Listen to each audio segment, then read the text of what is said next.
What's up, whole lifers, and welcome to the Health Over Everything podcast. I'm your host, SoCal Goulah. And I am Steven Z. And today we are going to be talking about Aaron's life story. Me. And to start it off, Aaron, where were you born? I was born in Fontana, California in 1983, All right. and I was born by C-section, just to let you know, because that's one of the major events that started my life is I didn't come out until like ten months. So I kind of, Oh shit. yeah, so that's the first thing that started my life is I didn't come out and I started pooping inside of my mom and she got infected and I got infected and we both almost died. Oh shit. How the hell how have I known you this long? I've never known that. Because you didn't read my new book. That's why I just came out with it. Says it. No, but yeah, that was crazy. We both almost died. My mom called me her miracle baby because it was like a miracle that we survived, which was kind Ah, of crazy to that's me crazy. because in 1983, it's 1983. You think it's pretty good in the medical field, and that they would realize like, hey, this kid's not coming out. Let's take him out. They're Yeah. just like, let's just leave him in there for another month, and then until they almost die, until they get infected. He's Like not done cooking yet. that was kind of crazy. But yeah, so. I always make the joke that, I knew how rough and tough life was. So I was just trying to kill myself and my mom. Uh, and then and I always get fucked and the doctors fuck me by making me live. But here I You am saved my life, ready damn to it. torture y'all. But that was just a joke, guys. That's my joke, my demented dark joke that I say. That's your sick humor. I love Yeah. it. Yep, that's me. So you were born and raised in Fontana. Tell me a little bit about like your childhood. You did grow up with your mom and your dad. Was it that same house, or did you guys kind of move around in Fontana? Yeah, so I was born in Fontana and then my mom and dad did move to Houston one time. Mm, I guess my dad wasn't ready to have his kid because he was already like 30 some years old. And my mom always said that he didn't really show up until like I was actually after I was born. Like mm. he was still trying to ready to party, kind of like how we were in our early 30s. I'm not done partying yet. Trying to get it out of his system. Yeah. So like he wasn't around. For my little brother, he was 2 years later. But my mom, I was her third kid. She had two other Okay. kids and another guy. But yeah, so she decided like, oh, I'm gonna move and with sorry, with um with me. She's gonna move with me to Houston. So she moved to Houston, Texas, and my dad was gonna move back to Florida where he's from. So he started driving over there. Well, he stopped in Houston to go see my mom. He wanted to see his kid, and that's when he was like, you know what? I'm gonna stay. I'm gonna stay with her, and and that's when he changed his mind to like finally settle down. And they lived over there for like a year, I think, and then moved back to Fontana to the same house. And then I lived in that same house my whole life, one house, like until I moved out later on. So in Houston, she was pregnant with you or your brother? No, me. No, Ah, all she already right. had me. She had me over here in Fontana, and then she moved to Houston when I was a baby, like before I was 1 year old. My dad Gotcha. followed her out there and was going to go back to Florida, and then he was like, "Nah." And then he met back up with her, and they hashed it out, and then they moved back to California, which I'm so glad because I didn't want to live in Houston or Texas or Florida. I'm glad I'm a California kid. Yeah, think about that one decision. This podcast never exists, and we never know each other. So many decisions are like that, right? That shit's wild. So, you pretty much made your dad stay with your mom because he was thinking Yeah, about cutting dry and just moving out to Florida to say, I don't care about the other kids. yeah. But Who something knows? about you, maybe he knew you were the one. Yeah. And I Well, feel like out of your brothers, no disrespect to them, like you're the one. You got your head, you got a good head on your shoulders. You're smart. You like reading books. You're about growing. Um, so maybe your dad knew there was some potential in you. yeah. I don't know if that was the case. He always would You had tell a me gut like feeling. he would always just tell me that I was a result of a broken condom and like I was an accident. He didn't really want a kid at the time. He wanted the second one though, so he definitely wanted my little brother, which is why I Uh, think maybe he was spoiled more and I wasn't. So that's why I became more of a entrepreneurial spirit, more like a mm, hard worker and trying to like better myself. And I kind of had something to prove. Nobody ever wanted me. So I'm just like, you know uh. what? Except my mom. My mom always wanted me. My mom loved me. Because I have a lot of love for my mom. I love my So, dad too. so how was your childhood growing up in Well, it was fine Fontana? for the first 2 years until my little brother was born because he was an annoying little shit. But but yeah, I just grew up like, it was a normal household. Um, my dad went to work, my mom stayed at home most of the time. Um, me and my brothers would get in fights a lot. Like me and my little brother, like my older brother lived with me too until I was 8. So I had an older brother that lived with me. Um, he has a different dad. And then finally, when he got old enough, or 17, he just got tired of my dad because my dad was it was very strict, very disciplined. He didn't like, dishes being dirtied. He didn't like Hmm. anything like that. He made you like clean the house. He made you work. He definitely instilled work ethic in us. Made us pull weeds. You had a day off of school. It's like, oh, I'm gonna play video games. Like, no, you're pulling weeds. And I'm like, what the fuck? And I get all mad, and then you get disciplined for getting mad. So it was kind of like a tough in that point because my dad was kind of tough on us work wise, and Hmm. he like slapped me around a little bit here and there. Disciplined us. Whipped us. Back in the day, you're allowed to take the belt to the bottom. Mm. I'd get in trouble. Like I would smart off to my mom. My mom was really nice. Like she never disciplined us or anything, but she would just tell my dad, and then my dad would come home from a bad day at work and take his little aggressions out on us. Uh, He was very loving. He always, but he always he went to work every day. I seen it. So that's one thing. You see him going to work every day. You instill that into you. Like you go to work every day and you're going to work. yeah. And then, what did he do? He just, he always, he bought us clothes. He had a roof over our head. He fed us food. We had a bunch of toys. A lot of my other friends were kind of jealous because he's like, you guys get spoiled because you have a bunch of toys. So, he worked hard, but he also spent his money. He spent a lot of money on us, and he was very disciplined. So it's kind of like, I used to hate it back in the day. I used to think it was like a little bit of child abuse, and he was mean. Like I Hmm. blamed a lot of my issues on him, my mental issues that I thought I had. But at the end of the day, he was just trying to. I realized that he was just trying to teach me discipline and stuff like that, and how to survive in a tough world. And so I'm Yeah. kind of grateful for it. Maybe he could have did it a little bit lighter of a way, but so that's basically how it was. My mom was very loving, and she's just super loving. That's all she was like. She's the love of the family, so it kind of balanced out a lot of the aggression that my dad had. What did your dad do for work? He used to work. He was a truck driver for a lot. He used to work before that. He was like worked on a Mm. ranch. But he was basically a truck driver. He worked for Aztec. They make like these little bricks like that hold up rebar inside of concrete. They're called Aztec dobies. And I always Hmm. say, like, when I see him now, I'm always like, this got me through middle school and high school. This is what got me through this. Like these little things. My dad, but he didn't travel far. He just traveled around California, Southern California, and delivered them to job sites and stuff. Made pretty good money. Like, but as time goes on, life gets more expensive, and then my mom had to get a job too. So my mom eventually worked at the distribution center warehouse for Nordstrom's, and another place where they made plastic bottles and stuff. So like she eventually went to work when we started getting a little bit older. We could take care of ourselves, staying at home by ourselves. Gotcha. Yeah, well, maybe I was thinking too, driving all those long hours could probably make you a little bit high strung. People cutting you off, especially like Yeah. people cut off truck drivers all the damn time because they can't drive fast. So maybe when you got home, he's already angry, and then your mom tells him a little thing, and he's like, "Oh, that's fucking it. Like this, they're getting it right now. Yeah, it's I crazy too don't because have no patience for nothing right he now." definitely had a lot of stress from work. My dad was like very stressed out all the time. And that's one of the reasons, like he had it his whole life. We'll get into it later, like why he passed, but it's one of the reasons why he passed away so early, because he's just stressed out for so long. And Hmm. I'm like, actually, like nowadays I'm pretty calm, but like I realized, like looking back on it, like when you're living in a high stress environment, it keeps you on your walking on eggshells, keeps you kind of like, and then I was kind of high stressed out. So I started getting angry, and I started like, Hmm. I think a lot of my anger had to do with that high stress situation. When he's high stressed and angry and mad all the time coming home from work, you're on eggshells. So like you're being somebody you don't want to be. Like I want to be chill and calm, but now I have to like, I kind of like battled his anger with my own anger. Like I'll get fucking angry too then. And that's why I got a lot of anger problems when I was younger and stuff. And he would like say like, "Oh, you're mentally ill. You need to go to the therapist and stuff like that to me."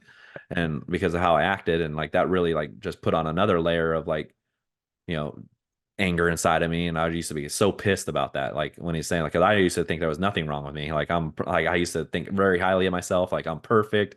And there's a joke on the internet, like the average white person, like the most average white kid out there thinks they're like so elite. And like, that's what I kind of thought. Like, I thought like I'm so elite. I'm like, I'm going to be a business owner. I'm going to be a millionaire. I'm like, I do everything right. I'm like, I'm gonna get the hottest girl, the nicest cars. Like, and it's like, that's what I thought. I thought myself very highly. Like my mom would say that, give me a lot of encouragement, say I'm perfect and I'm like capable of anything and stuff like that. Stuff she would tell me. Hmm. So I got that in my head a lot, and like I became like so yeah. But the high strung environment was kind of crazy, the stress, and it was definitely like from work. Yeah, I feel like that would probably have like an effect on you to some degree. Cause like if you're, think about when your dad come home, if you're all chill and like carefree before that, but he's coming home and you're like, oh shoot, like I gotta be careful what I say. I can't do this. Or like if you're afraid of getting hit or you're afraid of getting yelled at or Yep. grounded or disciplined or something like that, you're gonna act a completely different way. Yep. And that could have an effect on like your perspective. Yeah. Definitely. Yeah. But Like you. at the same time too, it's like you are probably one of the hardest workers I know, and I don't know. It'd almost be hard for you, for me to hate your dad so much because of how hard of a worker you are today. Yeah. And I don't hate him at all. Like I just like I kind of understand. Like later on in my life, I one of the best talks I had before he died. Like he moved to Florida, and I was just like told him like I forgive you for everything. Like like you like as a kid you just don't know understand. You don't understand Mhm. what life is like, and you also don't understand like he's just a human too. He has no handbook. He has no Yeah, handbook in life. Like there's no handbook to be a parent. Like at that time there was no social media and stuff. Like you couldn't go on and look at influencers or YouTube to like, hey, how do you be a better parent? What are some tips and tricks I could do? yeah, There's no tricks like exactly. that. You're just going by what you were raised as or what so in your like so you I kind of like learned all that over time, but like when I was going through it, it was annoying. Yeah. Yeah. Like but I had a lot of fun too. Like he did let me like do things and stuff. Like a lot of my friends couldn't go out and stuff. I could like here and there, like go out skateboarding. Like he let me work at 13 years old driving across the city in my bike. So but I definitely still a lot of hard work on me. And he was just he's the man of the family. And like, and he didn't, he didn't take shit and he didn't like mediocrity. He wanted shit being done right. And that's Hmm. what, like, I think a lot of people in life is probably lacking a lot of discipline that, I got maybe like, but I just think some of it was not done right. I don't think like some of the discipline it could have been done better. But like you say, he didn't have a handbook and nothing like that. And he did the best way he could. He always fed us. I had a Hmm. good childhood. It's just you just like you do something at 8 o'clock in the morning to your mom. You say something you're not supposed to say to her. He's like, and then she's like, tells your dad, and then he's you don't know like he's at work stressed out all day, and he comes home and you kind of totally forgot about it. It's like 5 hours ago. Yeah. And he comes home and then you're getting in trouble. Now you're like crying and stuff. God You're damn like, it. yeah. So it's just a emotional roller coaster kind of. Yeah. I was gonna ask you, so back in the day, like how was like your parents' eating habits? Um, Did they eat out a lot? Did your mom yeah, make like a lot of home cooked meals? my mom used to cook a lot. Like she like, but like, yeah, my mom loved to bake, so she would always bake with us, the kids. She would bake with the grandkids as too, because like she had grandkids by my older sister when I Hmm. was a little younger. Like so, I was 8 when I had my first niece, and so she would bake with them. My mom like, but usually we would eat a lot of like grocery store food, but not the best thing. We would eat a lot of microwavable burritos, microwavable pizzas. We'd eat cereal and stuff like that. We would eat out a lot. We'd go to Baker's and Carl's Jr. and McDonald's all the time. So I was raised on Okay. fast food a lot, and it wasn't the best stuff, but we did have a lot of home cooked meals because it was cheaper that way. And we weren't the richest kids, so like we're just an average American family. So we Hmm. did have a lot of home cooked meals, but eventually my mom went to work and then me and my brother had to cook. So we were cooking every day, cooking roast and like hamburgers and stuff like that. But it was just, grocery store typical food, nothing like too nutritious. It wasn't like a bodybuilder's diet like how we're eating now. Like, but Yeah. it was a lot of good food. And my mom was a big gardener. So she had a bunch of like, she had every nut tree, every fruit tree, like a bunch of vegetables. So Ah, we ate a lot of that too. So that was a lot of home grown stuff. We ate a lot of that as well too. So it wasn't the worst, but it was a lot of fast food and a lot of like processed foods, microwavable foods a lot. But okay. we did have a lot of That good food with it too as well. Now that you mention it, I do remember you having like a huge backyard with all kinds of plants and Yeah. trees. I never really, at the time I didn't think of like, oh, what kind of tree is this? Or is this what kind of bush is this? It was just like, damn, this fool has a big backyard. It's like it'd be fun to do shrooms back here. That's what I was thinking like in high school. Yeah, my mom was a huge gardener. She had peach trees, apple trees, cherry trees, orange trees, lemon trees, lime trees, nut trees, anything you could possibly think of. She had like we had a half acre yard and she had everything back there. All right. So still talking about your childhood, were you involved in any kind of sports or Yeah. any kind of skateboarding, BMX? Yeah, it's crazy because like my childhood definitely shaped a lot of how I am, like obviously like most people's childhood. But yeah, I did play sports. I played little league baseball, which I love baseball. That was my first goal is like I want to be a baseball player. And like I love baseball and like and then around I forgot what year, 1993 or something like that when I was 10, baseball went on a strike.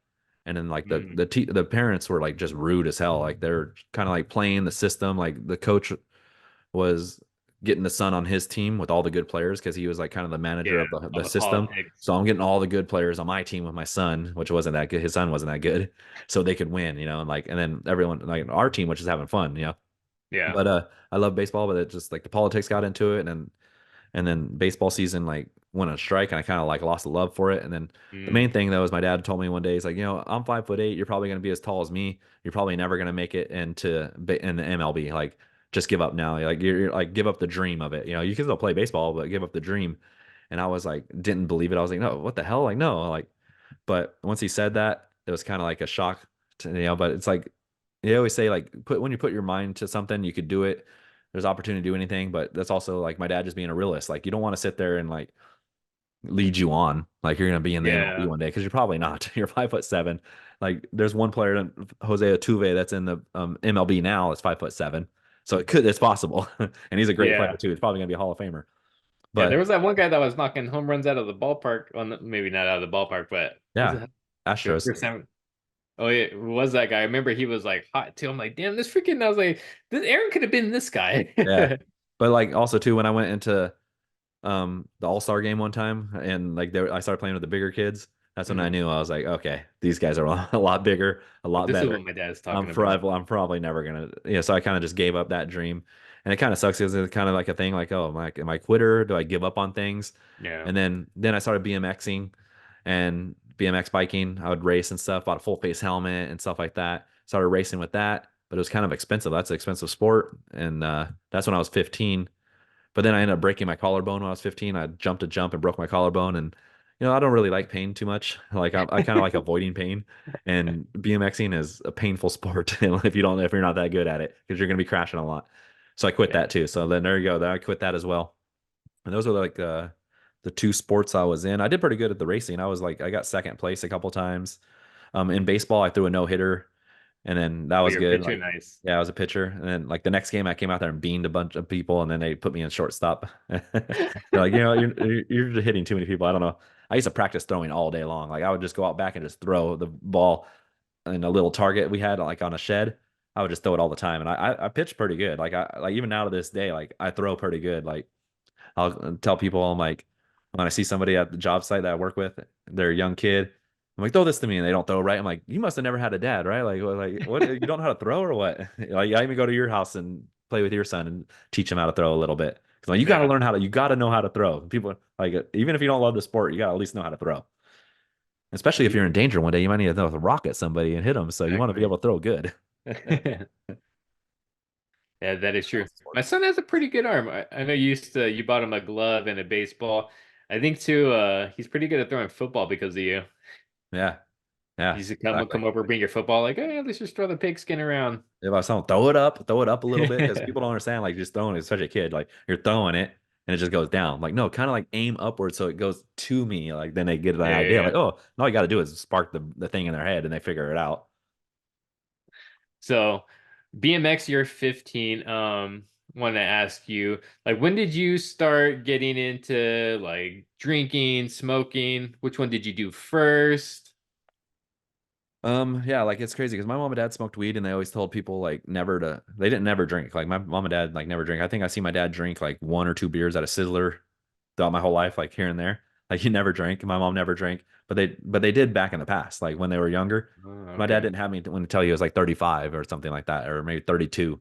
Hmm. So they drank in their 20s, but by the time I got old enough to realize I didn't ever see them drink, but they did smoke. My dad loved smoking, and so did my mom.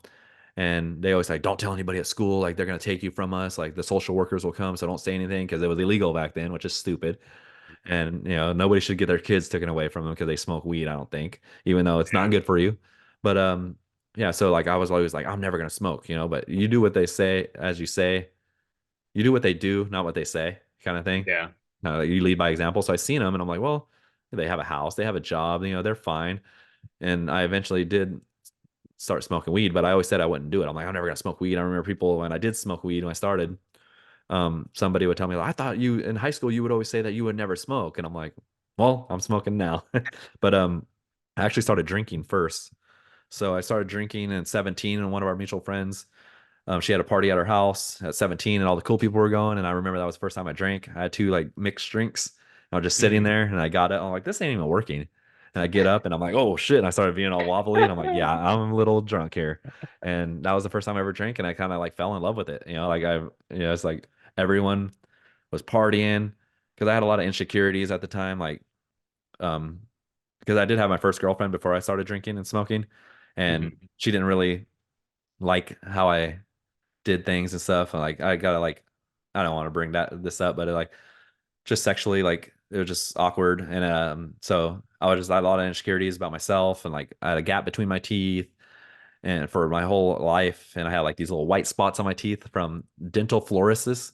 So basically when you drink tap water with fluoride in it when you're a kid, before Hmm. your permanent teeth come in, before your permanent teeth come in, you could get white spots on your teeth called dental Oh, fluorosis. And okay. that's why I have two big white spots on my front teeth, is because you're drinking the fluoride before your teeth come in, and it makes these white spots on your teeth. And the CDC kind of covered it up. But when they found out about it, they just got rid of the study altogether. So they kind of hid it instead of telling people about it.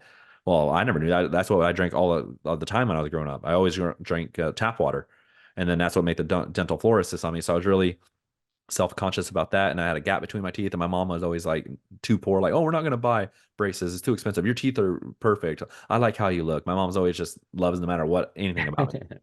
But I was like, no mom, I don't need this. And like so I was really insecure, and then alcohol kind of like helped with that, all those Yeah. things together, like my gap, the white spots, the sex things, like just talking to girls. I was kind of nervous talking to girls and stuff. Didn't really know how. Wasn't really a ladies' man, so I was just like, okay. So I just drink, and then like now I can flirt with girls. They're drunk, I'm drunk. It was so much easier for me. And then Hmm. so I just fell in love with alcohol, and then after that was like when I was 17, and then when I turned 18, started drinking or started smoke. I was wanted to smoke weed because of some girl I liked, Liz James, and she used to smoke weed, and I was like, oh, I'm gonna smoke weed with her for the first time. So I actually started smoking cigarettes first, cloves. So I was just like, oh, I'm gonna smoke Uh, cloves so I could get good. So the first time I smoked weed with her, like I would know how to smoke. I think I was like around, I don't know, I had to be like 19 or maybe 19 or 20. I don't know. I didn't smoke till a little bit later, okay. but I did smoke a little bit of cigarettes because when I was smoking, when I drink, I would smoke. So I smoked cigarettes first, and then yeah, that's the first person I went to my friend's house, Liz James, and I went and smoked with her. And I remember like I came home, I drove home, and I got out of my car, and I was like, what is that? What is that sound over there? What is that? I was all paranoid. I thought I heard something. There's things around me. I was just so high. At first, I didn't Oh even think I man. was high. I remember like I went to In and Out, and I was just looking at my hamburger, just staring at it, like it was just insane. But yeah, so and then I just fell in love with both, and I started smoking and drinking from there on. Did you, when you first started, was it like a gradual increase in how much you would do it, or was it like once you started, it was like game on every weekend? Yeah, the alcohol kind of like, I started, it was kind of gradual, but until I think I started when I was 17, so I was still working and stuff. Like I wasn't drinking all the time. I was really scared to like, I'm not drinking and driving. So if I would go Okay. to an event, like with friends, and they were drinking, like I would just drive, and I wouldn't drink. So I'm like, oh, I can't drink and drive. I can't get a DUI or whatever. Yeah. But eventually I just stopped giving a fuck. And like when I started turning 20, then I really started going in. And I think like around 20 is when I really started going heavy into like just not giving a fuck and drinking and smoking all the time, like just going ham on it. And that's when I got my first DUI too, when I was 20. Yeah, too, around 20 is around that time too, where we were just every weekend it was like a different party. And for some reason, every weekend, like there was always something popping off. I'm sure there is, still today with these younger kids. Oh yeah. But back in the day, it was like Friday, Saturday, there was always a party, and we would always go to different cities, and like somebody always knew us something. Um, so we were drinking probably pretty regularly, probably every weekend Yeah, and back we in had a the big ass 20s. group too. There was like 20 people. Like we would literally go to parties with like 20 people deep. So like Yeah, we just had two a big friend cars. group, and I just thought we were all cool. Like every weekend on Friday, like I would get like 20 calls like on the way home from work. I'm like, everyone's calling me, what are we doing tonight? What are we doing tonight? So it's like That was my crowd of people I hung out with, and it was just what we did, at the time. There was no thought of like repercussions. Like at that time, I had a crazy attitude, don't give a fuck attitude. I was just like, I don't give a fuck if we die. I don't give a fuck if what happens. Like, Hmm. I didn't want to die. I didn't want to get hurt, but I was just living like I didn't care. And but I was still working. Like I started working construction at 15. Like Hmm. on the Yeah. on every so I would always work, like you said, work ethic. Like I started working at a trailer park at 13. I would drive my bike across town, then come back, and I would work Saturdays and Sundays. I'd go to school, and then I started working at 15 at construction, and then so on the summers I would work construction. My friend's grandpa, like I started working with him, and we would work full days from 6 o'clock in the morning till 5:30 at night. So that was 11 and a half hours days at 15 years old. I get paid $300 a week, $60 a day. And when my first job, I was 425. Doing the pulling weeds at 13, I was 425. That was minimum wage an Nice. hour. Um, but yeah, so like, and then when school started, then I went and worked at the janitor with the janitor for 3 hours a day after work. So I'd always work. Like that was my thing. So even though I partied all the time, I worked all the time because I partied hard and worked hard. So, Nice. but yeah, that's what we did. Like I just worked all the time, and then after work, I would go to your house and smoke weed on the weekdays, and then on the weekends, I would go to your house and drink or go out partying somewhere, drinking, and eventually I just started driving. I got a DUI at 20, and then I got a license suspended for a year for that, and then after I got it back, like I started drinking and driving again. I just didn't care, and then That's eventually what I was got gonna. another one. I was gonna ask you, did you learn your lesson? Like, did the fact that you got a DUI kind of change your mentality about it It at did, all? Like, yeah, it did. But like the thing is, like I went and bought, like, I was working all the time. I saved up all my money and I wanted to move out of my parents' house so bad because, my dad his dad died and my grandpa in Florida. So he ended up becoming like a reborn Christian. My mom always been Christian and okay. kind of like he became a Christian and stuff. And I would come home drinking and high and drunk, and they would be reading the Bible in the living room and just felt like there's a Conor Oberst lyric, which was one of my favorite people. Like I lived by a lot of his lyrics at the time. Hmm. He had a one. It's like I feel more like a stranger each time I come home, and that's what I kind of felt like. I just felt like more like a stranger every time I came home, and it's just like my dad was just. He always had a thing like when you're 18 you move out. Like he didn't Yeah. really. So here I am, 20 years old, still living there, and he didn't like the fact I was drinking and smoking, and so he was on my ass every day, like when are you gonna move out, and it just be such kind of mean to me. So I was just like, you know what, fuck this. I'm doing everything I can. So I worked my ass off every day, saved up $10,000, and ended up buying a house at 21 years old. So even though like I had my DUI at 20, I had that $10,000, bought the house, and then I was doing more of even though I wasn't, I was still drinking and driving, would go to clubs and stuff. I was trying to drink more at my house. I'd have people come over, and I was doing a lot of drinking at my house for a couple of years. But then eventually I'm like, started going to clubs again, and because, you want to meet girls and stuff like that. Yeah. And that was the best way to do it. But a lot of times I would have you drive. Yeah. Like Yeah. That was I'd be like, me. Steven, you drive. And, I would pay for all your drinks because you didn't really have that much money then. And I worked my ass off. So I was like, you know what? I'll buy all your drinks and you just drive. And then you never got a DUI. So like a lot of times I would have other people drive. Yeah. Yeah. I hate to admit this, but back in the day, it was what is it? The DDD, the designated drunk driver. Yeah. And, I'm and most not people happy would hear about that that. and just want, I had friends like, she was a nurse and she said, I had to clean up a baby's brains off the floor because someone like you and you're a piece of shit and you're a fucking asshole and I hate you. I'm never gonna talk to you again. Just because I would do that. And I don't understand, like people should think about that. It's very bad. Like you're Yeah. literally, it's like attempted murder out there. It's like you shouldn't be drinking and driving. I don't drink and drive anymore. I did get another DUI in 2011. When I don't even know how long ago was that? What year is it? 24?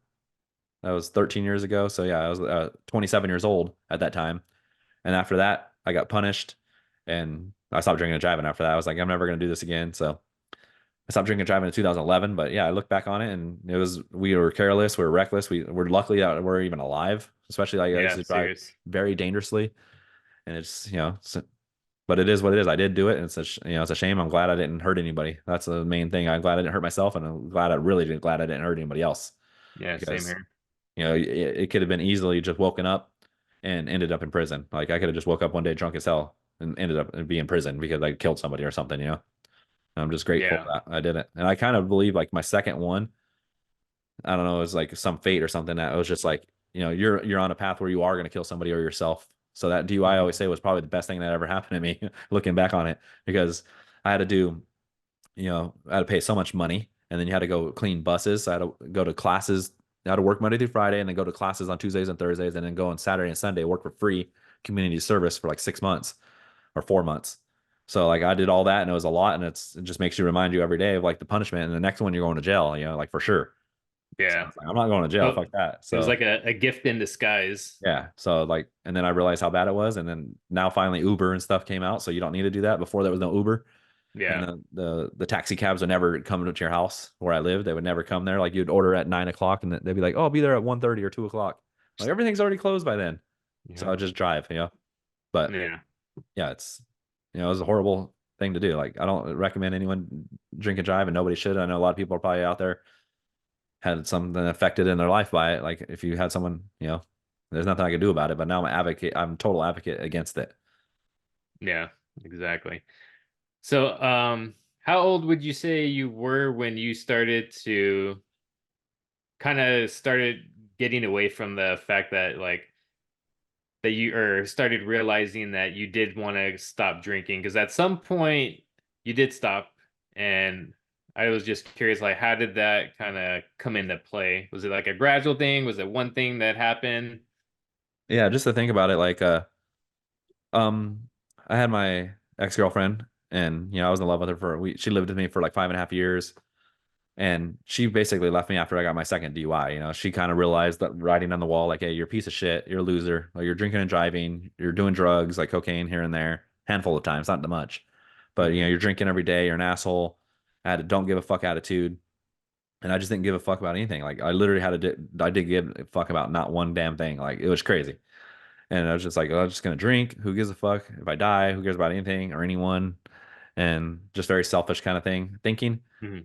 And then when I was 27, I was also very depressed at that time. I remember one day I wanted to kill myself like a couple times. Like I remember I bring a gun out to my backyard, and my friend Andrew and his girlfriend Amina, they just left. And I woke up the next morning, didn't even know the gun was out. I didn't remember ever bringing it out there or anything. I woke up in the Hmm. morning, and I was like, why is my gun out here out in the backyard?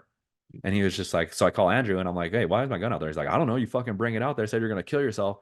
And then we just like, oh shit. And we just left. And I'm like, what the fuck? And I'm just thinking like, I don't even remember that. Like that's how blackout drunk I was. Like I could easily just killed myself, like without even Yeah. thinking about it. And I was kind Now, of why sick. didn't you stop me? What the fuck? Yeah, that's what I thought too. I'm like, what the fuck? Like they just see, but you see a gun, and they're like, oh shit, he's got a gun. I'm out of here. What if he shoots Yeah, us? they're probably yeah thinking about their safety. Yeah, and then like I remember one time I was just called my friend. I went to the Angel Stadium, and I was just like, oh, I want to die. Like, I was just so depressed and stuff. And like, just because I don't know, just that the alcohol creates more depression. I was alone. My family moved to Florida, and I was just felt totally alone, and like no one gave a fuck, and I had no real purpose, and you're gonna die anyways. And I just was like, fuck it, I'm gonna kill myself. But the only thing that actually did save me, I think, is by the luck of the draw, is like my mom. Like I just love my mom. Like she's the only one that loves me. Like I always thought that loved me no matter what. She just gave me absolutely love in my life. Like unlike my dad, he was kind of strict and stuff. Like my mom has always been like so nice to me. Like and I could never do that to her. I was like, that's the only like I really believe like she was the number one and only reason why I didn't do it. I probably would have done it because I was just like, like I can't do that to my mom. Like if my mom would have died, I probably would have did it. But so I always think like she's my like angel, kind of like, because I always thought like, I can't do that to my mom. Like I know for a Yeah. fact how much she loves her kids, and like if I did that, she would be like, I can't do that to her. Like I love my mom so much, I can never hurt her. And that was kind of like, so I just lived through the pain, like pretty much, like, and just kept going and just drinking myself away every day. I would just listen to sad music and be so depressed and just like, just fucking, it was just horrible, kind of like, but then at that time in 2011, I did go to Florida, and that's when I had that talk with my dad, because I blamed him for a lot of things. I blame him for not being more caring more about money and letting like so he could get me to college. I blamed him for like, oh, you went and bought all these things like collectibles and stuff. Why didn't you do that? Like you could have I could have went to college. I always wanted to be the first Goulah to like graduate college. I was the first Goulah in my family, first person in my family to graduate high school. Oh And yeah. man, my mom, all three, two of my brothers, my sister, my mom, and my dad, none of them graduated high school. Damn. My mom went and got she went and got her GED, but I was like, I'm going to college. I'm going to be the success of this family. And like, I always had that. Like, ever since I was little, I'm like, my parents, like, they had a lot of debt when they were younger, just like trying to spoil us. So I'm like, I'm Hmm. going to be the one that's going to be rich and help this family out and like get us out of poverty. And I think that had to do with a lot of depression too, because I didn't do that. Like I kind of hanging around with the wrong crowd. You're a victim of your environment. And I felt like I was you know, I'm thinking I'm just hanging out with my friends, but I kind of lowered my expectations down to their level instead of like Yeah. raising up how I thought I should be. And then that stuck with me for multiple years, like a decade or so, and it ruined like my dreams and my hopes of where I should have been. Like I had when I was younger, I had my whole life planned out. I'm going to do this, this, and this. And drugs and alcohol got in the way. I started hanging out with the wrong crowd, and I started living with other people that were kind of like, bringing other people that were just not good people, and like Hmm. it was just bad. And it like kind of made me depressed. But then I did have a talk with my dad. I forgave him. Like I remember heading back to the we were heading back to the airport to leave back to California. And I just told him, I was like, we had a really good talk. He's like, hey, he was telling me about my brother. Like the reason why I moved to Florida is because, like, um, he's like, I always like, we know that you can handle it. Like we know that you're man enough to like, you're the one that could work. You're the one with the head straight on your shoulders and could like go out there and, you bought a house, you have money and all this stuff. And like, he needs more help. So like we had to move him out here because he was on drugs and stuff like that. And I told him I just forgave him. Like I forgive you for everything. And it was probably like the best talk I ever had with him because I could only imagine if I didn't and he passed away and like I didn't say that to him. And I was like, I always had that resentment. And it was like, and like after that, it was like I kind of just felt peace. So I was like, you know what? Like I don't care anymore. Like I'm not blaming all these problems on my dad anymore. It's my fault. And everything here on out is my fault. Like, and that's why started thinking about like my dad's like, like I did the best with what I could, and I tried my best. I know I wasn't like the perfect. I did a lot of things wrong, but I always love you and all that stuff, and I forgave him. That was probably the best talk, and that kind of like led to like me kind of taking a little bit more responsibility. But that was like in 2011, right? And then Yeah. so I still went back and started drinking and having fun and stuff. But then like 2016, I went back to Florida, and then that's when I met my little nieces, and they were like, it took 5 years to get back to Florida. And my nieces are just giving me so much love, like kind of like they're just so cute, stuff. And they're just like, I was Uncle Aaron to them, and like that's when I was just like, you know what, I'm gonna change my life. I'm not gonna be a piece of shit anymore. Fuck this shit. I'm gonna go back to where I was when I was like younger, like 14, 15, when I said I'm gonna be great. And Hmm. so that's when that's the day. I still have the letter. Like my nieces wrote me a little letter that they love me or whatever and come back soon. But like that's when I was just like, I kept that letter and I'm just like, this is the day. And for the first few years, I always said that I'm doing it for them. I'm doing it for them. But now I'm like, I'm doing it for me now. I'm doing it for me now. But yeah, at that time that they changed my life. And I was like, I'm not gonna be a piece of shit. I'm not gonna be an alcoholic and die and be that uncle. Like, oh well, Uncle Aaron, he died of alcoholism because he just partied all the time. I wanted to be an example and Hmm. like a leader. Like I always wanted, like I've always been a leader at my work. I never was a leader in my family. Like, and I still like have a lot of regret to like my little brother and stuff like that. Like, I should be more of a leader to him. And I still don't do it, but it's like kind of like he doesn't want to either. He doesn't want to, can't, you can lead the horse to water kind of thing. But in Yeah. 2016 is like when I was 33 years old. Like that's when I like changed my life, and I came home and I just started working on myself. And it took a lot of work from 33 to like Yeah. 40, like 7 years. I'm 40 now, and I'm still working on myself. I still got a lot of work to do, but I'm like so much better. Like in 33, like just that first mentality shift was like the biggest thing. All right. So at 33, did you like stop drinking there initially for like a certain amount of time, or how did that work? No, I didn't even stop drinking. Like that's the thing. I wanted to stop drinking, You just and I was addicted. Like I was an alcoholic. Like I have people, my friends that said I'm not alcoholic, and I have some that say I am. But yeah, I was an alcoholic. I could not stop. Like it was crazy. I was drinking 15 to 17 times a month. So that's like every other day. I was drinking like 4 or 5 times a week, and it was very hard. So like I went with the mentality, and you don't know what you're gonna do, but Mhm. it's like they have this quote that says, um, "The teacher appears once the student is ready." Mhm. And I knew I was ready, but I didn't know what I was doing or what I could do. I just knew that I was going to stop drinking and I was going to get better, and I know I was going to get rich and be a millionaire and be healthy and all this other stuff, and like start a family eventually one day. Which I'm not rich, and I don't have a family yet, but that's what I was saying. Like I need to grow still, but yeah, it's like so I went online and I so it's 2016 and Thanksgiving. And that's when I changed the mentality, and that was the biggest step, changing the mentality. And then 2017, I I was like, I'm gonna start a brand, online called Goulah the Entrepreneur was the first one. And that's when Hmm. I started seeing like searching for things. And that's when I started finding influencers. I found Grant Cardone, Gary Vee, and Ty Lopez, and I started watching their three things religiously. And they just started teaching me things about just like money and life and things like that. And Yeah. then so that helped me out a lot. And that was the beginning of it. And then I went and like went to a Tony Robbins show in 2017 with my friend Mary here.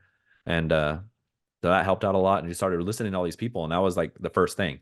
Like just started listening to different things. And then I started um, I talked about this before, but I was like, I started like counting how many days I drank. So I would still drink, but I had to wean down. I couldn't stop. Like it was hard. So I would drink 16 times that month.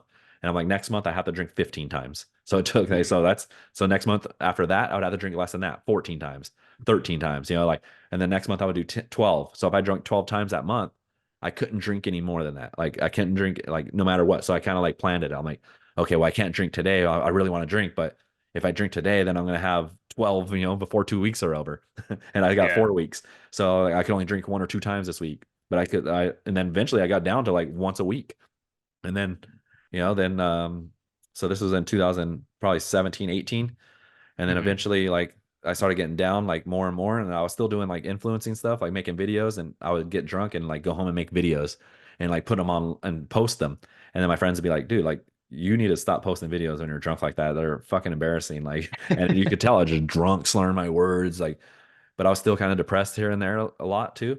And I would just say stupid things like, fuck this shit. Like, you're going to die anyways. And all this just shit. Like, I was still saying, but I was Hmm. still trying to work on myself. So, like, the old habits were just so hard to get rid of, but I was still trying Yeah. to get rid of them. And eventually, I got it down and, like to a lot. And then, let's see, in 2019, is when I actually stopped. Like 2019, when did you stop drinking? You stopped drinking in 2000, 3 years ago, 2021? Yeah. Yeah, so it was a year before you. Okay. So yeah, 2019, I remember in October. October, it was like right before Thanksgiving or Halloween. 2019, I went to a cop's house and did some cocaine with him. And I got drunk and I was just like, that's it, I'm done. And I was like, and I just stopped drinking that day. Like that was the last time. I wasn't drinking that much. I was trying drinking like 4 or 5 times a month at that time. Uh-huh. And then I did that day and I was like, I'm done. And this was in October 31st. And I'm like, I'm like, and then my dad passed away a couple months later. So I'd actually stopped drinking a couple months before he passed away. He died in December 8th. Hmm. And yeah, so then after that, I didn't drink until the New Year's Eve. New Year's Eve of going into 2020, Hmm. I drank that day. So I didn't drink for like almost 3 months. So that was like from like drinking 16 times a day to not drinking for 3 months. That was a huge step, but it took a year or 2 years like to get to that level, Yeah. And then I drank for New Year's. I broke my sobriety and then drank for New Year's. And then after that, I didn't like I just drank that one day and I broke down crying on Facebook and I was so embarrassed. I went and deleted my Instagram for 6 months and I didn't drink for like 6 months after that, like for a whole 6 months.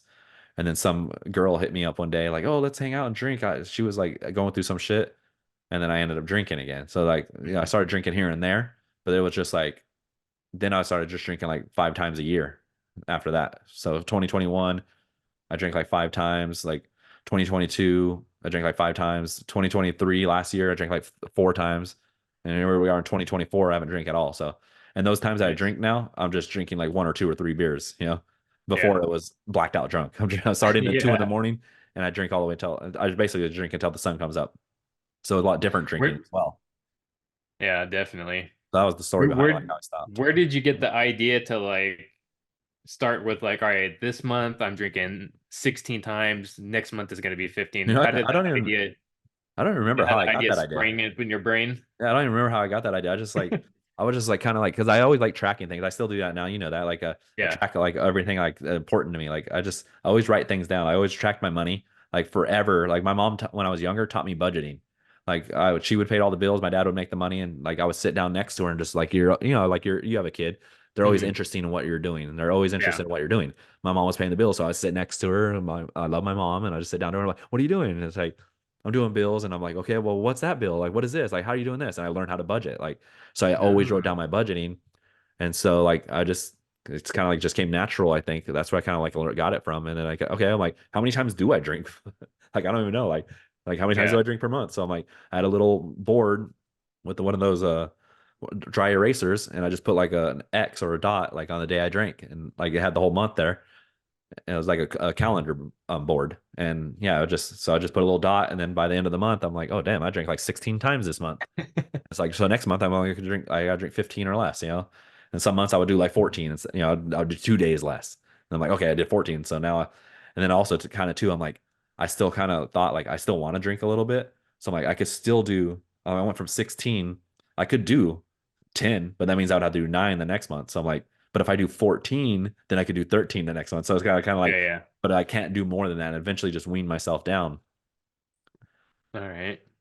So wait, what was it about the night where you were with the cop and you did cocaine that made you say, "Okay, I'm done after this"? Was something there? Is there something that happened, or like what Yeah, was it no, that clicked in your yeah, brain? just in general, I just was fear of dying. Like I just thought I would die. Like I'm like, dude, like this lifestyle is gonna die. Like cocaine is not good. And when I drink, I do cocaine here and there, and like my heart beats all crazy, and I'm moving my hands all Mm, weird, and like it just, and I was just very depressed. I'm just hanging out. Like, who am I hanging out with? I'm like, look at these people I'm hanging out with. Like I can't be at this bar anymore, this dive bar with these people.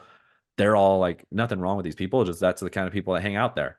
Is people that mm, do drugs and drink and stuff. And I'm like smoking cigarettes, and I had my goals. I'm like, I knew that I like, you know, like I made that thing to my nieces when I was 2016, late 2016, and here it is almost late 2019, 3 years later, and I'm still kind of doing the same things. And I said I wasn't gonna die.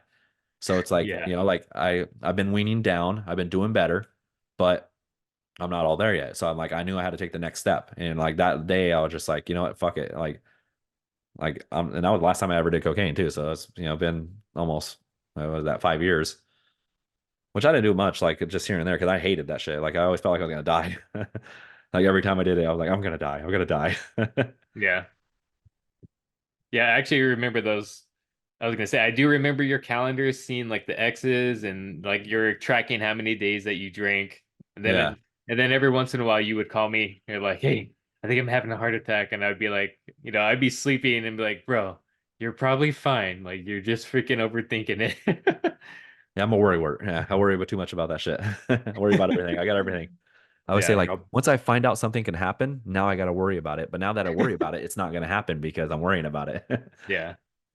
One thing I wanted to ask you, I do remember when your dad passed, and it was at a point in your life where you weren't drinking, and I Yeah. remember we were talking. I remember I was at Mario's too in Riverside out in the back, and I remember talking to you, and I remember recommending to you because you're already like not drinking, and I was like you should like process the whole thing sober, like clear headed and because I feel like my dad died at such a time where I was in the drinking stage and I just kept drinking and I felt that kind of, at least for me, it didn't allow me to process it fully because I was always getting intoxicated, where Yeah. your route, you were sober at the time. Do you feel like that kind of helped you process his death a little bit easier, or just what I mean? Yeah. And I don't know, like I was on my mission, and then just, like I was already like trying to like better my life, and I was kind of like, you know, I'm glad I did it a couple days before him, and I was like, yeah, like I'm finally sober. And I always kind of think too, like, because I stopped in October when I did it with that cop that day, and I'm like, I'm finally done. And I sometimes I think like he died, and I'm like thinking like maybe it was just like he already had everything that he gave me in his life. Like I finally like got sober and like doing good now. So now it's like okay, but he already had health issues because, and that's what like a lot of my this podcast and like health over everything came from, is like my dad's health issues. And you know, it's like just with your dad, like they give us, like I always say, like this was the best lesson he ever taught me. My dad definitely taught me a lot of lessons in life. Like I would always get to him, call him whenever I was worried or something. I would call him and ask him for something. The day before he died, I was getting audited and sued, you know, like both in the same day, from past debts and stuff I had just from credit cards and stuff. And I wanted to call him and like talk to him about it, because that's who I would call. Like, you know, like I don't ever talk to my mom about shit like that. Like when I need something with a life, my dad was the one. He was the smart one. He knew how to deal with life and all the situations. My mom was just the loving one, and Mhm. he's the one that did everything. So I'd always go through all that stuff. And I always say like the last lesson he ever taught me was dying from his heart disease. because he stressed out a lot. He smoked weed. He didn't eat good. And he always said he wanted to live life he wanted to live, and whatever happens, happens. He didn't really care. Hmm. And so whatever, he lived a life he wanted to. But I was like, that's not gonna be my story. I want to live till 90. I want to be healthy and like and a lot of my past was just done through like just environment, being in the wrong position with people, and then you got to work your way out of those situations. Like you got to Yeah. realize, like, you got to get that. I moved out of my hometown away from, and I started getting rid of my friends, and some of them stuck around and followed me around that I didn't like either, and got rid of them finally. And it's hard to get rid of friends, like they expect you to be there, like it's hard to get rid of like where you live.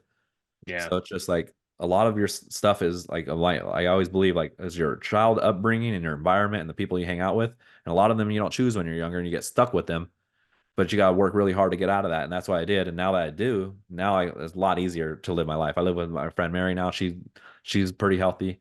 She's actually really healthy and stuff. So it's just a lot better environment to live in. And I hang out with you, and now I'm doing this stuff. But I forgot the original question, but oh yeah. So when I was sober, it was a lot easier to process. Like I remember, um, when I went to Florida, my older brother was telling me, he's like, "Damn," he's like, "You really taking this like pretty good." And I was just like, "Well, I kind of, he already had one heart attack, he already had one stroke, and Hmm.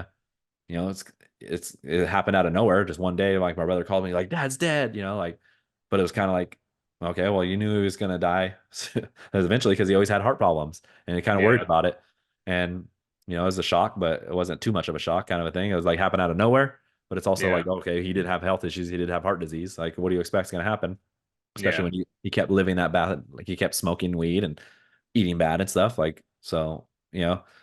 And then, but being sober, it was just like I was already on my mission. And then I did break down that one day on New Year's Eve and drank in Vegas. And that was, like, I didn't really like that day very much. I was crying and stuff. And I was like, he's the best man ever, like, on the internet, which he was. Like, he was Hmm. one of the greatest men I met, like, yeah, I'm his legacy, like he made me, like, so if I'm going to be great, it's because he taught me something, he taught me a lot of things, discipline. It was harsh sometimes, but at the end of the day, like, I'm his legacy. So that's how I feel about it. Yep, I think he did a good job raising you, and then obviously you are the person you are today because of everything in your past. Like that Yep. experience may have hurt, but ultimately, like right now, you're on your health grind, and it was because your dad kind of lived an unhealthy life, and it made you realize, like, well, I don't want to die when I'm young, so I need to Yeah. do what I can to live a more healthy lifestyle. And that's kind of how all this is blossoming, and why the Health Over Everything brand is starting in the podcast, is to kind of help others be on a more positive and a more healthy journey too, by learning from your mistakes, by learning from my mistakes, and our parents' mistakes too, because they're kind of what shaped us into the people that we are. Yeah. Smart people learn from other Um, people's mistakes. yeah, I feel like it might happen rarely, but yeah. Yeah. um, so what was the catalyst more recently that actually got you more serious about getting into your health? Yeah, it's just like a gradual process. Like, like it's crazy because I was like, I want to stop drinking. And, Hmm. I drank a few beers here and there, but that's like considered not drinking to me, like for what I used to do. And Oh then, yeah. but like, like I was still like, okay, even though I'm stopped drinking, like I'm still like, I feel myself wheezing and I would get like chest pains when I smoked. So I was like, I need to stop smoking. So that was a big thing too. Like, I need to stop smoking. I would go like 200 days without smoking weed. And I used to smoke cigarettes all the time, only when I drank. So if I stopped drinking, I stopped smoking, but I still smoke weed all the time. And I used to smoke weed all the time as well. So I was basically Yeah. smoking every day for years, for decades. And I would get a lot of chest pains and stuff. And like, so I stopped smoking, and I would like stop smoking for 200 days, but then I would like still feel chest pains and stuff. And I'm like, what the hell? And like, and it was from what I was eating. And then Uh-huh. I started feeling like I would lay down and I'd feel my stomach like beating, like it was crazy. It was pulsating like a lot. And I was like, what the hell is my stomach pulsating? Like, what's going on here? And I would really feel really sick and weird. Like I was gonna die. Like I wasn't smoking, I wasn't drinking, but I still felt really sick. And here I am like 38 years old, and I didn't know what the Mm. fuck was going on. And I'm like trying to like thinking in my head, like, here I am trying to stop drinking, stop smoking. I'm eating better. I'm just eating Subway. Hmm. I was eating Subway every day. But I was still eating some bad shit. And I'm like, what the hell's going on? So like fucking I went and go bought I was like, it was scary as hell, but I went and bought a blood pressure machine and a blood glucose. And then like there I go. I'd test myself. and I have super high blood pressure, and I have blood glucose. My it was high pre-diabetes kind of thing. So then I was like, I was 230 pounds. I was getting fat. Like I Hmm. was fat. I was pretty fat. Like I was supposed to be around like 170, and here I am 230. So what is Yeah, that? you had a 30? That's pregnant belly at one point. yeah, that's 60 pounds overweight. And basically I had these things, and I was like, okay, well, I'm gonna die. Like I'm living the same path as my dad. I'm gonna have heart disease.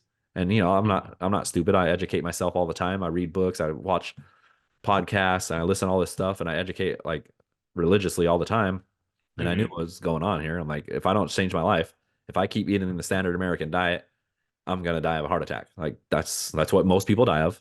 That's the Hmm. number one killer in America, and that's gonna be my fate too. And I'm like, I said, my fate is not gonna be my dad's fate. Like I'm not gonna, like I said, he taught me the greatest lesson.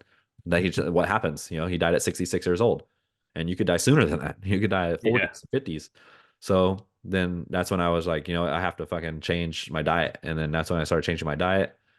And that's really helped me out a lot. Like, that's probably like the main thing that made my body feel great. Like and to like even stop smoking, it took me like here I am stopped smoking for 2 months. My lungs still feel bad. It still felt hard to breathe. I still was wheezing a little bit. Hmm. But and I'm thinking like it's not helping. Like I'm looking at Chat GPT and it's telling me like, oh, it eventually clears itself out and it heals itself. Now it's almost been a year. I've already stopped like half a year and then started smoking again, then went a year. But now it's almost in August, it'll be a year. So a couple more months. Oh, And nice. I feel my lungs feel great now. Like, and I've been doing a lot of running and exercising, the cardiovascular workouts, getting my lungs stronger, my heart stronger. Started eating better, which all that nutrients goes, and that helps fight all the bad stuff that was in your thing, your metabolic system. So my metabolic system's getting a lot better. Now I Hmm. don't, my chest don't hurt. I don't have no heartburn all the time. I feel Nice. like I have more energy. So like I think I always say like changing my diet really changed my life. Like that was like drinking, stop drinking. Obviously you have to do that, especially if you're alcoholic. Stop Yeah. smoking. These are like just killers, but and then the stress too. Like I used to get so mad. Like when my old boss, he was very strict too, just like my dad. Hmm. My dad, like I just went from my dad to my boss. He was hard on me too. Like he was even crazier than like he was super crazy, way Oh, crazier than yeah, my I dad, like remember him. times 10. So it was just a new level of craziness. And then he passed away in 2014. So then like now I'm just kind of like my own boss and I don't have that much stress much anymore. So that's the main thing. Like I'm more like my mom now. I'm like, oh, I used to be like my dad, all crazy and angry, and now I'm like my mom, just all calm and chill.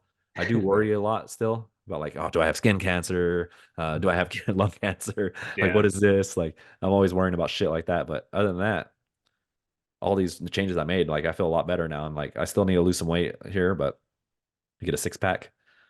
But yeah, it's just main thing is just like listen, like basically the goal is just like not to die or like live life to the fullest Yeah. and try to live to 90. Like try to see all my friends die. I would say I want to see everyone else die. Because if I do that, that means I lived a long time. Yeah. So like it's gonna be bittersweet, but Yeah. it is what it is. It's either And you or me. I've already had a few that we've seen die already. So, they're going. So the older you get, the more you're gonna see happen, like obviously not the Yeah, younger it's gonna people, be more but common. the more of our age people. Hmm. But I could die tomorrow. I could die of, of anything. I could get cancer and die. But like all I could do now is do the best I can, and that's what I'm Yeah. doing. Like if something happens outside of my out of my control, then it is what it is. But I'm gonna try the best I can to not let that happen. Which I need to still do more.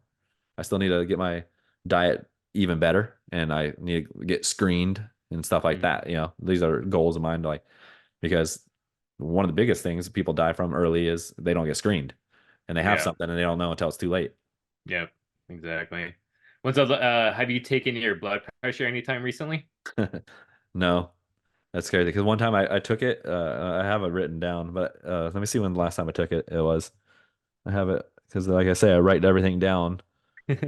Last time I took it was November 15th, which it's November, December, January, February, March, 4 months ago, and it was good. It was like it was in the green. It was 128 over 80, which is a little high, but it's still in the. It's not like high. That's 128 over 80. pretty good. Yeah, but so I was like, oh, it's good. So I'm not gonna like. Then I don't even I want don't to want do it. to. I don't want to ruin it. I'm Yeah, going off that number. I'm just trying to do everything I can, like eat good, exercise, low stress, and it should be good. Yeah. Lose weight, and Yeah, then you're it's like, it's funny too. Now that you're eating better, exercising, how you're basically saying that you feel good now, but at one point it's like when you feel bad and you feel bad for so long that you don't really know what feeling good is like anymore. So Yeah. now that you've had that kind of perspective, um, you ever see yourself like falling off the wagon, or are you gonna try to go more hardcore or all in with like your diet, your nutrition, and Well, I hope I don't ever fall off the working out? wagon. But like still like you're saying, like I'll go 2 weeks, 3 weeks of eating perfect, and then like I'll eat a donut and a chocolate milk or something, and I'll totally feel Mhm. like shit. And I'm like, what the fuck? Way more like shit than if you're doing it like normally.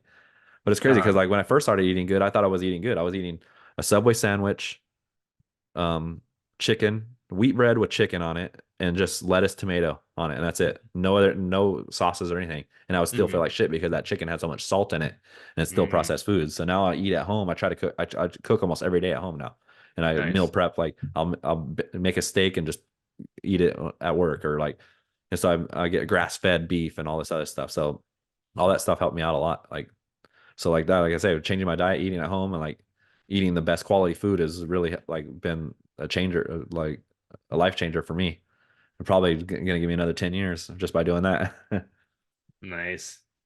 So like moving forward, what is your like your plan for your future as far as like your fitness, nutrition, your health? Is there any kind of goals that you're reaching for or Yeah, it's like ever since I was 8 years old, I said I was gonna be a millionaire, and that's always been my goal still. And like I changed it a while ago to be financially free. To hmm like I don't have any plans to retire. I don't want to retire. I just don't want to do the job I'm doing now. So these are like some hmm of the goals. I want to eventually retire from the construction field and do like health and fitness kind of like full time, make it kind of a lifestyle brand maybe too. Like that'd be cool to like just help people out. I want investments too. Like a lot of it is like I'm trying to build as much investments as I can that pays cash flow, so then I can eventually just live the life I want, like and be able to go Yeah. hike and like do things I want with the investments paying for it, the cash flow paying for it instead of me going to work. And then I could focus more time on health and helping other people. Obviously, I love social media too, so I like posting content. I wouldn't necessarily like say I like talking to people and helping them like all the time, like one on one or something like that, because a hmm lot of people do get annoying sometimes. They're just like they don't listen to your advice, and that kind of annoys me, or they just think that you're wrong, or they talk shit back or something.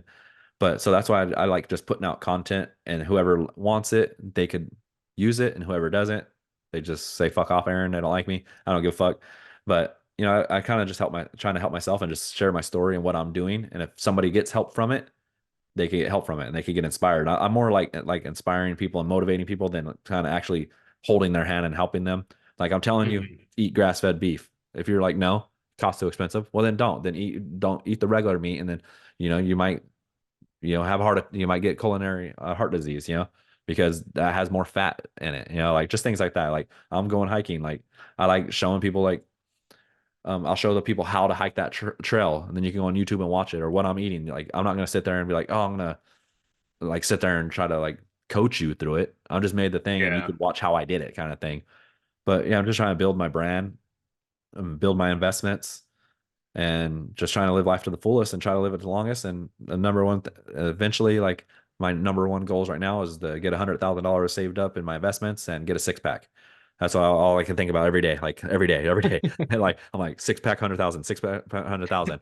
I can't get to a million, and then like like I eventually do want to like get a wife or maybe a kid, so I'd have to get like a younger girl. But I just keep thinking like I can't do it unless I have 100,000 in six pack, 100,000 six pack. So that's all I ever think about.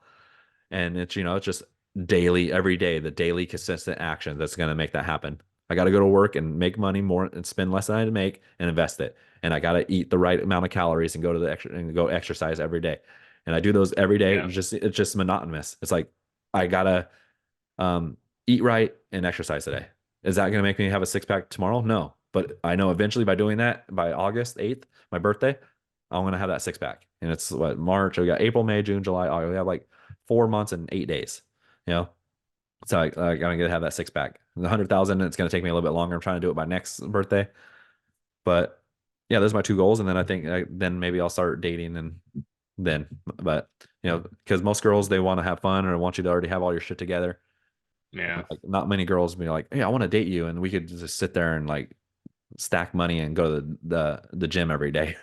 Yeah. But I was like, There might be one out there though. yeah, but when I find that one and she has to be hot, too. But yeah, once I find that one, yeah, most of those girls are kind of taken because that's a desirable woman, right? Yeah, true. Like that's the hard part. You have to get like a divorced one because she divorced the man because he was a piece of shit because she's so great. Yeah. Yeah, something you were saying too, about like, just being more healthy and getting financially free. It's it might be Jim Rohn. It might not be him. It might be someone else though.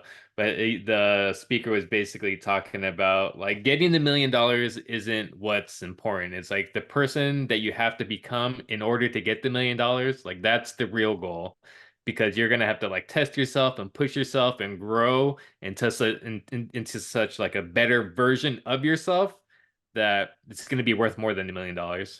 Yep, and yeah, that's what I learned throughout my whole process and my whole life. Like I was just concentrated on the money my whole life. Like I need to make $1 million, so I drank and smoked and just thought it was going to come. But then I Mm, realized like, like you're wasting. I probably already wasted like a $500,000 with interest and all the stuff I could have made in investments by drinking, maybe even a million, yeah, And then so there to that. And then when my health started going, when my medical health started going, that's when I realized like, hey, you need health over wealth because you're going to be going and yeah, paying hospital bills. Like I don't have money to go fucking take care of a heart attack, and then you won't be able to work, and then you're unhealthy. Like so, like that's why I put health over everything now. Because eventually, I yeah, do want it's like more like I learned that from my roommate Mary. Like you got to do it consistent. Like it's not like you can't just do it all at once. Like it's a process. So yeah, like yeah, you're gonna be a millionaire one day, but you're never gonna be a millionaire if you have a heart attack. So yeah, that's what I exactly. kind of realized. So I'm trying to get to the 100,000, and then like by then it's just a snowball effect. It's a lot easier. Like they always say, the first $100,000 a bitch, right? But that's what Mm, I did learn though. It's the person that you become. Like you cannot become where you want to be, a millionaire that's healthy, and that like these are just metrics. Like the only like at first it's like you want to be that. You want to be healthy, you want to be a millionaire. But it's like when you see somebody like you always say, like when you see somebody with a six pack, they put in the work. When you see yeah, somebody that has $1 million that didn't get it inherited and that did it themselves, they put in the work. But they didn't yeah, just put in the work of just doing it. They put in the work to become that person. You had to become a fitness person. You had to become a healthy person to get a six pack. You had to become a financially secure person to get that $1 million. And you have to become a better person. I mean, you have to start dealing with people better and like just all these different aspects. You have to be a guy that's ready to educate yourself and learn more. So there's a bunch of mm, different aspects of how you become these things in life. And like that's what I actually become because I'm definitely a better person. Like I said, I used to have a don't give a fuck attitude. I didn't give a fuck about anything or anyone. You could fucking die right in front of me and I wouldn't even care. Like who cares? Like, who cares about you? But now yeah, I'm a lot better person. I don't talk to yeah, people certain ways. I learned I don't cuss as much as I used to, and all this other stuff. And I'm like, who gives a fuck? Who gives a fuck? That's what I would always say. But so yeah, I'm becoming a better person because that's my whole goal is just become a better person. Like because you like I always say like at some point you got to grow the fuck up, and that's what I did. yeah, I'm not a teenage stupid attitude anymore. I'm a man. I'm a leader. I'm somebody that's you know trying to inspire people, and by trying to inspire people, you got to be that person. You got to be a leader. You got to be a man, and you got to do hmm that. So that's and I'm working on every day to become even better. Every day I wake up, eat right, and I do my things, and I save a little bit of money, and I help, and I be nice to people, and all that stuff. I know I got a little bit better than I was yeah. yesterday. So that's the whole goal. Nice, 1%. That's pretty All much it. right, so wrapping this up, is there anything that you wanted to add before we end this? Yeah, and only thing it is like a lot of my motivation does come from a lot of people that did me wrong, like a lot of girls that don't believe in me or whatever back in the day. I always remember all the things like people say, Hmm. like even old friends like saying like, "Oh, wait, you're living at somebody's house. Like you're not. Why are you trying to teach people about money or like just things that people just said, little comments here and there." I remember all of them, and kind of like proving them wrong too. Like it's like you got to have some sort of enemy out there, and that's the enemy for me. Hmm. Like these motherfuckers, like they don't think I could do it. It's like watch you, motherfucker. And like maybe if you did Yeah, stay with me and you accepted me for who I am was at the time, I maybe would have never got there. Maybe I needed that motivation, yeah, but it's also to prove it to me as well. But it's like it's good to have goals, it's good to have enemies, and it's good to have like people that have naysayers to prove them wrong too. Like people say like who don't care about what other people say, but if it's gonna make you feel better and motivation, do it. So but yeah, a lot of that motivation came from like a lot of things that like ex girls say. Because even like the book Think and Grow Rich, it says love is like doing it all. Like you're doing it. Like people do things for love. Like you're doing things for your kid. You love them. You want to be a better husband when you're a husband. Same thing with me. Like I want to be a better. Like I tell our friend Shanda, like, um, yeah, the reason why I'm not dating right now is because I don't feel like I'm a good enough person for the. I want to be a better person for my next mate. So she's not dating the drunk alcohol loser guy that didn't give a fuck. I'm pretty much a Yeah. good person now, but at that one point I wasn't. So I was like, do I really want to go into a relationship and being like that? And it would be like my last relationship. Like, no, the person that I date is going to be a high valued person, and I'm not going to bring that to them. Like, they don't deserve that, and nobody deserves that. Like, I used to yell at people and talk shit to people at work and stuff like that, and I realized, other people don't deserve that because I'm feeling a certain way. No. So now that's one thing I learned as well throughout the long way. And that's pretty much it. That's the whole life story right there. The Goulah story. Yeah. Nice. But you Thanks for could sharing. also Yeah. buy my book on Amazon, that tells my life story too, about health, wealth, love, and happiness. Lessons I've learned in my 40 years of living. It's on Amazon. I'll put it in the show notes. So if Boom. you guys want to get a link, it's uh it's going to be out in paperback soon whenever they get review it. But um yeah, it's a digital ebook right now. But yeah, it's health, wealth, love, and happiness. Lessons I learned in 40 years of living. It basically goes over a lot of stuff we talked about today and more. So you get more in depth in there. Yeah, so if you want to know more details about Aaron's life, go pick up that book. I myself, even through the podcast, there's some things I that you said that I didn't even know. We've been friends for freaking probably 25 years, 30 years. 26, 27, I don't know, 15. That was 25. Yeah, 25 years. Yeah, just about right. Damn. Yeah, 15 to Getting 40, old. almost 26. Yep. So yeah, that's it. That's my story. All right, Hope you everyone. guys, Well, yeah, yeah. thanks for joining us. Thanks for listening. Health Yeah. over everything. Yeah. And I just want to say thank you guys for listening to my story. And if you want to hit me up, SoCal Goulah on X or Instagram. If you need to know anything about health, wealth, love, or happiness, or money, or anything like that, I'll be glad to talk to you. But you just got to do what I say. No, just kidding. Listen to me or I'm gonna get fucking All pissed. right. All right, guys. See you in the next episode. See ya.